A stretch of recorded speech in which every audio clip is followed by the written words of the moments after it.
नमस्कार दोस्तों, मैं मिथुन सिंह स्वागत करता हूं आप सभी का। आशा करता हूं आप सभी बहुत अच्छे होंगे। तो चलिए, आज हम लोग पेडागोजी के इम्पॉर्टेंट क्वेश्चंस को देखेंगे। उससे पहले अगर आप नए हो तो चैनल को सब्सक्राइब कर लीजिए और जो छोटू सा बेल आइकन है उसे ज़रूर दबा दें। नीचे टेलीग्राम चैनल का लिंक मिलेगा आपको, वहां से टेलीग्राम को ज्वाइन कर लेना है आपको। तो चलिए बढ़ते हैं पहले प्रश्न पे। प्राथमिक स्तर पर कौन सी गतिविधि बच्चों की मौखिक अभिव्यक्ति के विकास में सबसे कम प्रभावी है? दो चीज़ों को खास ध्यान रखना है आपको। मौखिक अभिव्यक्ति यानी कि बच्चा मुंह से अपने आप को एक्सप्रेस करेगा, यानी कि ऑरल जो है एक्सप्रेशन होगा यहाँ पे। और सबसे कम प्रभावी पूछा गया है, यानी प्रभावी तो सारे हैं लेकिन सबसे कम प्रभावी कौन सा है, सबसे कम इफेक्टिव कौन सा है, ये आपको ढूंढना है। घटना का वर्णन करके कहानी को शब्द से दोहराना, कहानी को अपनी भाषा में कहना, चित्र देखकर कहानी लिखना। देखिए, सबसे पहले आपको ध्यान देना है कि कहाँ पे कॉपी हो रहा है, बच्चा सिर्फ कॉपी कर रहा है, और कहाँ पे वह क्रिएटिव हो रहा है। आपको इन चीज़ों पे ध्यान देना है। तो देखिए, आपको यहाँ पे दिख रहा होगा चित्र देखकर कहानी लिखेगा, यानी कि मैं अगर यहाँ पे एक ड्राइंग बना दूँ, यहाँ एक पहाड़ है, यहाँ पे सन उगा हुआ है, यहाँ पे कुछ पेड़ है और यहाँ पे कुछ बच्चे खेल रहे हैं, तो यहाँ से बच्चा क्या करेगा? क्रिएटिव होगा। तो ये तो क्या होगा? ये आपका आंसर नहीं होगा, क्योंकि सबसे कम प्रभावी पूछा गया है, तो ये कट जाएगा। भाषा को अपनी कहानी में कहना, बिल्कुल ये बहुत बड़ी बात है।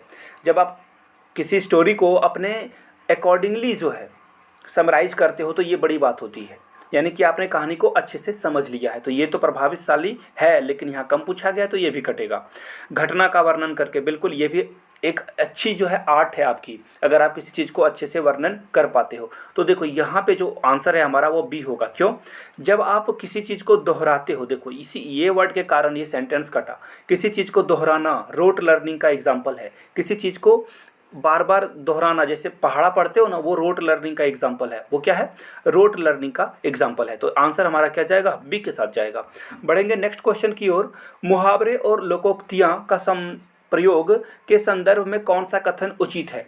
देखिए, कौन सा कथन उचित है? यह भाषा का अनिवार्य हिस्सा है, यह भाषा के प्रयोग को प्रभावी बनाता है, भाषा को नियंत्रित करता है, भाषा का अलंकरण इनका कार्य है। तो देखिए, सिंपल सी बात है, जब आप किसी मुहावरे को, चलो 9 2 11 हो जाओ जल्दी से, है ना, तो ऐसा जब आप बोलते हो तो आप लैंग्वेज को क्या करते हो? पावरफुल बनाने की कोशिश करते हो, इम्पैक्ट डालने की कोशिश करते हो। तो जो आंसर होगा दोस्तों वह होगा, यह भाषा प्रयोग को क्या करता है? प्रभावी बनाता है। पुलिस को देखते ही चोर 9 2 11 हो गया। अब इसे अगर साधारण भाषा में बोला जाए, इस सिंपल लैंग्वेज में, आप क्या बोलोगे? पुलिस को देखते ही चोर भाग गया, लेकिन 9 2 11 हो गया, तो क्या होगा? भाषा आपकी जो है वो बेहतरीन हो जाएगी, प्रभावशाली हो जाएगी। बढ़ेंगे अगले क्वेश्चन की ओर। नीता ने सभी बच्चों को एक अनुच्छेद दिया जिसमें प्रत्येक पर्यायवाची शब्द की जगह खाली स्थान था जिससे बच्चों को भरना था। नीता ने किसका प्रयोग किया है? तो देखिए, इसका जो है उसने क्लॉज परीक्षण को दिया है, यानी कि छोटा सा एक अनुच्छेद दे दिया है और जिसमें कि क्या किया है? आपको शब्द भरने के लिए दिया गया, यानी कि एक छोटा सा क्लॉज को आप कैसे पढ़कर बनाते हो। यहाँ पे लेखन परीक्षण तब होता है जब आप किसी चीज़ को पढ़ करके उसे और बड़ा करने की कोशिश करते या एग्जाम एक्सप्लेन करने की कोशिश करते। यहाँ पे पढ़ने का कोई कार्य था नहीं, व्याकरण का कोई कार्य था नहीं। तो यहाँ पे जो राइट आंसर जाएगा वह क्या हो जाएगा? जाएगा ऑप्शन नंबर डी।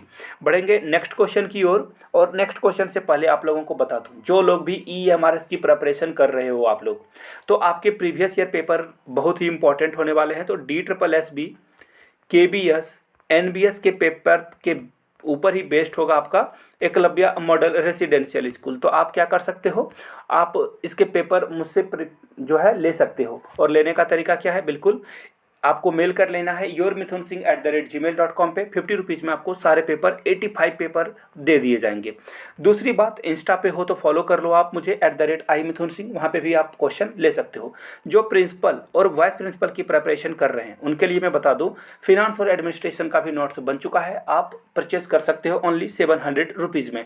तो आप पे करके पेपर ले सकते हो मुझसे। तो आप क्या करना है? आपको मेल कर लेना है yourmithunsingh@gmail.com पे, या फिर इंस्टा पे @imithunsingh पे। और एक बात मैं बता दूं, जिनको CDP के भी नोट्स चाहिए होंगे मेरे हैंड रिटन, वो भी मुझसे कांटेक्ट कर सकते हो। पार्ट ए के लिए भी नोट्स तैयार है, आपको कांटेक्ट कर लेना है yourmithunsingh@gmail.com पे या फिर इंस्टा पे।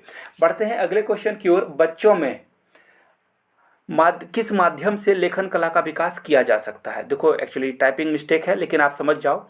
बच्चे में किस माध्यम से लेखन कौशल को विकास किया जा सकता है? तो देखिए, रेखांकन या चित्रांकन, चित्रांकन या लिपि चिन्हों द्वारा, रेखांकन या लिपि चिन्हों द्वारा, या अक्षर बनावट से। देखिए, अक्षर बनावट से क्या ही लेना देना है आप लेखन का, या फिर लिपि चिन्हों से कोई मतलब नहीं है। यहाँ पे जो होगा, आप रेखांकन और चित्रांकन करोगे, पिक्चराइजेशन करोगे उसका, तभी आप अच्छे से लिख पाओगे। ये एक्चुअली यहाँ पे ए छूट गया है, आपको ए लिख लेना है। तो इसका जो राइट आंसर जाएगा दोस्तों, वह जाएगा ए के साथ। बढ़ेंगे क्वेश्चन नंबर 5 की ओर। सुनीता अक्सर, यहाँ पे अक्सर लिखा हुआ है, सॉरी, अक्सर सौ को सब बोलती है। सुनीता की भाषा शिक्षिका के रूप में आप किस स्थिति के, देखो एक्चुअली क्या है, मैं आपको समराइज करके बता देता हूँ। वो इस सौ को ऐसा सौ बोलती है, तो आप क्या समझ पा रहे हो? तो ये क्या है? भाषा का त्रुटि होना है, क्षेत्रीय भाषा का प्रभाव है, या ज्ञान का अभाव है, या भाषा प्रयोग में लापरवाही वो बरत रही है? तो इसका जो राइट आंसर जाएगा दोस्तों, यह क्या है, वो क्षेत्रीय लैंग्वेज को जानती है, जिस कारण से लैंग्वेज ऐसा बोला जाता है। तो देखिएगा, जो नन हिंदी बोलने वाले हैं, जब वो हिंदी बोलते हैं तो बहुत सी चीज़ें आपको समझ में आएगी और आप आसानी से इस चीज़ को पकड़ पाओगे। तो उन पे हंसना नहीं है, एक्चुअली क्या है, वो किसी और लैंग्वेज को जानते हैं, किसी और लैंग्वेज का एक्विजिशन उनके साथ हो चुका है, जिसके कारण ये प्रॉब्लम देखने को मिलता है स्टूडेंट्स में। बढ़ेंगे नेक्स्ट क्वेश्चन की ओर। निम्नलिखित में से कौन सा प्रश्न बच्चों की भाषा क्षमता के विकास में सर्वाधिक सहायक है? मोस्ट, देखिए आपको क्या चुनना है, मोस्ट चुनना है। तो देखिए, सबसे ज़्यादा प्रभाव क्या है, डाल डाल का प्रयोग करते हुए वाक्य बनाइए। तितली कली के पास कब गई होगी और क्यों? तितली और कली ने क्या खेल खेला? आपकी मनपसंद किताब क्या है? तो देखिए, सर्वाधिक भाषा का विकास करना है। अब आप किसी से पूछोगे आपका फेवरेट बुक कौन सा है, वो एक नाम बता देगा, कोई उसको सोचने की जरूरत नहीं पड़ी। ये क्या हो गया? ये हो गया कन्वर्जेंट थिंकिंग, डाइवर्जेंट थिंकिंग नहीं हुआ। और तितली और कली ने क्या खेल खेला, ये भी क्या हुआ? बिल्कुल डाइवर्जेंट थिंकिंग नहीं है, ये कन्वर्जेंट थिंकिंग है। ओपन एंडेड क्वेश्चन है। जो जैसे मैं पूछ दूं भारत के राष्ट्रपति कौन है, आप एक आंसर में, एक शब्द में आंसर कर दोगे कि रामनाथ कोविंद है। लेकिन अगर मैं पूछ दूं रामनाथ कोविंद का जीवन कैसा था, तो आप अपना पॉइंट ऑफ व्यू रखोगे, तो वो हुआ डाइवर्जेंट थिंकिंग। तो देखिए, आंसर जो आपका जाएगा वो बी जाएगा। क्यों? तितली कली के पास कब गई होगी और क्यों, क्यों गई होगी, ऐसे क्वेश्चन ही डाइवर्जेंट थिंकिंग होते हैं, जो कि लैंग्वेज में क्या करते हैं, फायदा पहुंचाते हैं। अब देखिए, ऑप्शन ए तो होगा नहीं, आंसर हमारा क्या गया, ऑप्शन नंबर बी के साथ। बढ़ेंगे वेरी नेक्स्ट क्वेश्चन की ओर। नेक्स्ट क्वेश्चन है, सामाजिक अंतर क्रिया की अवधारणा किससे संबंधित है? सोशियो कल्चर थ्योरी किसने दिया था? बिल्कुल आसान सा क्वेश्चन है। मैंने कहा था ना, जहाँ पे भी आपको सोशल दिखे वहाँ पे बिल्कुल आपको याद आ जाना चाहिए वाइगोस्की। जी हाँ, वाइगोस्की आपको याद आना चाहिए, और वाइगोस्की ही इसका क्या है, राइट आंसर है। तो वाइगोस्की के बारे में ये रहा। अब आप लोग नीचे कमेंट करके बताओगे, ये स्पिनर मैंने लिख दिया है, एक्चुअली ये है स्किनर। तो आप लोग कमेंट करके बताओ कि स्किनर ने कौन सा थ्योरी दिया था। हिंदी वाले में हिंदी लिख सकते हो, इंग्लिश वाले इंग्लिश लिख सकते हो, तो मुझे पता चल जाएगा कि वीडियो को यहाँ तक किसने किसने देखा है। नहीं पता है तो गूगल कर लीजिए, जीन प्याजे ने क्या दिया था। आगे बढ़ेंगे क्वेश्चन नंबर 8 की ओर। स्किनर ने भाषा सीखने की प्रक्रिया में किस पे बल दिया है? तो इन्होंने अनुकरण पे बल दिया है, कि बच्चा क्या होता है, बड़ों को देख करके सीख जाता है। यही इसका क्या होगा, राइट आंसर हो जाएगा। बढ़ेंगे अगले क्वेश्चन की ओर। बच्चों की भाषाई क्षमता के आकलन के लिए सर्वाधिक प्रयोग क्या है? तो देखिए, भाषा जो बच्चा कैसे सीखेगा, आपके घर में जो बच्चा है, जब आप उससे क्या बिल्कुल फॉर्मल टॉक करोगे तब, या ऐसे ही रैंडम बात करोगे, इधर उधर की बात, अनौपचारिक बातचीत जिसे बोलते हैं, तभी बच्चा सीख पाएगा। तुमने क्या खाया, क्या पहना, तुमको क्या पसंद है, मतलब जिसे बोलते हैं ना, बिना सिर पैर की बात, इससे ही वो क्या करेगा, समझ पाएगा। अब बच्चे के साथ आप पूछोगे जीडीपी क्या है, भारत के प्रधानमंत्री को क्या क्या कार्य करना चाहिए, तो ये क्या होगा, रॉन्ग हो जाएगा। बढ़ेंगे क्वेश्चन नंबर 10 की ओर। कौन सा प्रश्न कक्षा में बहुभाषिता को पोषित करता है? देखिए, डिफरेंट लैंग्वेज को क्या करता है, वो ग्लोरीफाई करता है, ग्रेस करता है। तो क्या होगा, जहाँ पे क्लास में क्या है, अलग अलग लैंग्वेज बोलने वाले को क्या कर रहे हो आप, इनकरेज कर रहे हो। तो क्या करना है आपको, एक अच्छी लगने वाली महक को क्या कहेंगे आप, या बुरी लगने वाली महक को क्या कहेंगे? देखो, ओपन एंडेड क्वेश्चन है, बिल्कुल कन्वर्जेंट, आसान भाषा में कोई भी इसका जवाब दे देगा। तुम्हारे घर में किस किस की खुशबू आती है, ये थोड़ा सा क्वेश्चन क्या है, अच्छा क्वेश्चन है। इससे जो है बहुभाषिता का कोई लिंक नहीं मिल रहा है, लिंक आपको यहाँ पे मिलेगा अपनी भाषा में। जी हाँ, अगर कोई बच्चा को हिंदी आती है तो वो हिंदी में बोलेगा कि फूलों के नाम वो हिंदी में लिख सकता है। किसी को अगर इंग्लिश आती है तो वो क्या करेगा, इंग्लिश में लिखेगा। किसी को तेलुगु आती है तो वो तेलुगु में, किसी को तमिल, किसी को कन्नड़ आती है तो वो कन्नड़ा में लिख देगा। और मुझे तो तमिल में सिर्फ एक दो तीन चीज़ें याद है। तमिल में वनकम बोलते हैं नमस्ते को, और चौपंडी बोला जाता है। तेलुगु में बोलो, बोलो को चौपंडी बोलते हैं। That's all I know. आगे बढ़ेंगे क्वेश्चन नंबर 11 की ओर। इस कहानी में पहाड़ी घाटी शब्दों का प्रयोग हुआ है।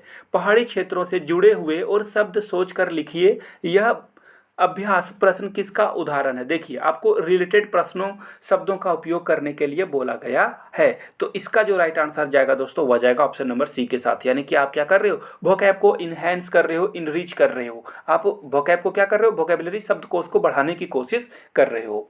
बढ़ेंगे नेक्स्ट क्वेश्चन की ओर। शिक्षण प्रक्रिया को रुचिकर बनाने में शिक्षण सामग्री सहायक है। देखिए, क्लासरूम को अट्रैक्टिव बनाना है, पढ़ाने के तरीका को। तो आप सिर्फ यहाँ पे एक बोर्ड है, आपने यहाँ पे लिखना शुरू कर दिया। ये क्या है, थोड़ा सा बोरिंग है। अगर आपके क्लासरूम में एक रेडियो रख दिया जाए तो क्या होगा, क्लासरूम थोड़ा सा साउंड अच्छा करेगा, मतलब बच्चों को सीखने में सहूलियत होगी। अगर यही एक वीडियो चला दिया जाए कंप्यूटर पे तो और अच्छा होगा। लेकिन अगर आप वैविध्यपूर्ण, यानी कि जरूरत पड़ी तो आप पिक्चर बना दो, जरूरत पड़ी तो आपने मॉडल ला दिया, तो अकॉर्डिंग हर तरह की चीज़ों को क्या करोगे आप क्लास में जो है इंक्लूड करोगे, तभी क्लासरूम क्या होगा हमारा, बिल्कुल रुचिकर बनेगा। ऑप्शन बी इसका करेक्ट हो जाएगा। बढ़ेंगे नेक्स्ट क्वेश्चन की ओर। और नेक्स्ट क्वेश्चन एक्चुअली क्या है, ये इनकरेक्ट हो चुका है और ये भी क्वेश्चन इनकरेक्ट हो चुका है। सॉरी चाहता हूँ इसके लिए, टाइपिंग मिस्टेक हो चुका है ये।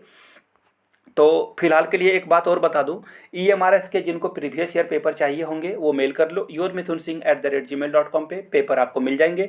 जस्ट आपको 50 रुपीज़ पे करना है। 85 प्लस पेपर आपको प्रोवाइड करा दिया जाएगा। और ईमेल में अपना मोबाइल नंबर जरूर ड्रॉप कर दें आप, ताकि आपसे कॉन्टैक्ट किया जा सके।